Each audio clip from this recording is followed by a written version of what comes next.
ఒకటి కాళ్ళు కనకు నీకు రాజకీయ భవిష్యత్తు అయిపోయింది. నువ్వు చెన్నూరుకు వచ్చి పోటీ చేయడం కాదు, నువ్వు చెన్నూరులో నామినేషన్. జై కాంగ్రెస్.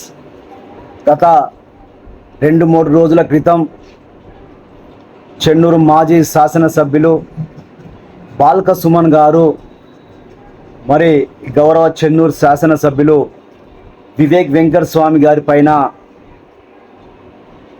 మతి భ్రమించి పిచ్చి పిచ్చి మాటలు మాట్లాడుతున్నాడు. చెన్నూరులో బై ఎలక్షన్స్ వస్తాయని, చెన్నూరులో అవినీతి జరిగిందని మరి వివేక్ వెంకట స్వామి గారి పైన అర్థం లేని అర్ధరహితమైన మతి తప్పిన మాటలు మాట్లాడుతున్న బాల్క సుమన్ గారికి నేను 2 విషయాలు గుర్తు చేయదలుచుకున్నా. మీరు చెన్నూరు శాసనసభ్యులుగా ఉన్నప్పుడు 5 సంవత్సరాలు టీఆర్ఎస్ పార్టీ నాయకులను, కార్యకర్తలను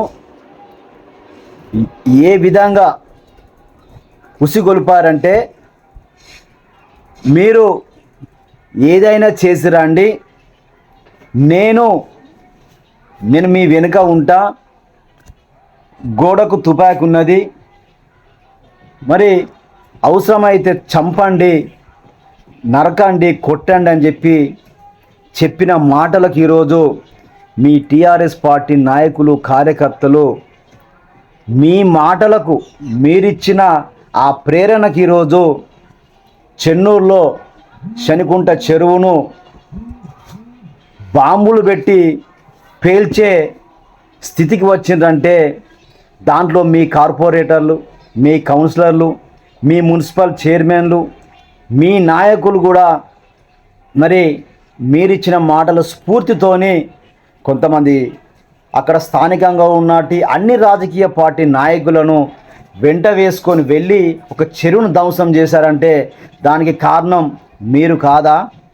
ఈరోజు చెన్నూరులో ఇసుక దంద కానీ, మరి బొగ్గు దంద కానీ, ల్యాండ్ దంద కానీ ఎటువంటి దందలు లేకుండా ఈరోజు క్లీన్ చీట్గా చెన్నూరు కాన్స్టిట్యున్సీలో వివేక్ వెంకటస్వామి గారి నాయకత్వంలో ఈరోజు లా అండ్ ఆర్డర్ ఒక పద్ధతి ప్రకారం ఉంది. ఎవరు తప్పు చేసినా కూడా పోలీస్ శాఖను మీరు యాక్షన్ తీసుకోండి అని చెప్పించి, ఎవరిని క్షమించద్దని చెప్పిన మరి ఒక మంచి వాతావరణం ఇప్పుడు కనబడుతుంది. మీరు గతంలో నరకండి, కొట్టండి, చంపండి అని చెప్పిన మాటలు మరి మీకు గుర్తుండే ఉంటాయి. కానీ ఇప్పుడు ఆ పరిస్థితి లేదు. మరి ఏదో బై ఎలక్షన్స్ అని చెప్పించి, మళ్ళీ చెన్నూరులో ఎన్నికలు జరుగుతాయని చెప్పించి, మళ్ళీ మీరు పోటీ చేసే ఆలోచన ఉందని చెప్పించి, మళ్ళీ మీరు గెలుస్తారని చెప్పించి మరి మీరు పగటికాలు అంటున్నారు. అన్నా బాల్క సుమన్, నేను అప్పుడే చెప్పిన మీకు, మీరు స్థానికులు కాదు, మీకు చెన్నూరుకు సంబంధం లేదు.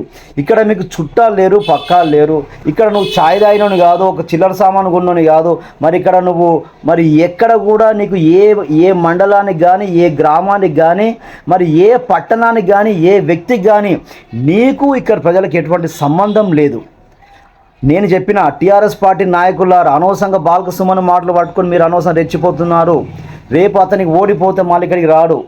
అతను తన సొంత గ్రామం మెట్టిపల్లికి వెళ్ళిపోతాడు, హైదరాబాద్కి వెళ్ళిపోతాడు. అనవసరం మీ కేసులు అవుతాయి, అనవసరం మీ మీద క్రైమ్ బిల్డప్ అవుతుంది, మీ కుటుంబాలు, మీ పిల్లలు మరి రోడ్డును పడతాయని చెప్పడం జరిగింది.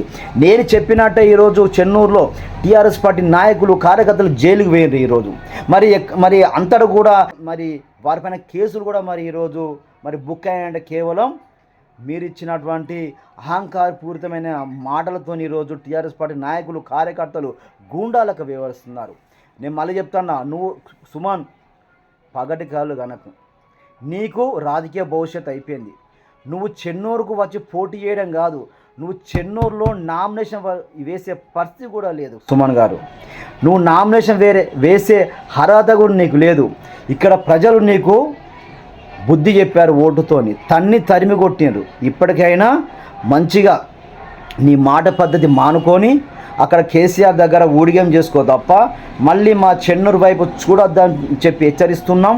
మా చెన్నూరు ప్రజలను మళ్ళొకసారి మోసం చేయాలని చెప్పి చూస్తే ఖబర్దార్ సుమన్, నీకు మళ్ళీ బుద్ధి చెప్తాం, మళ్ళీ తరిమి కొడతామని చెప్పి హెచ్చరిస్తున్నాం.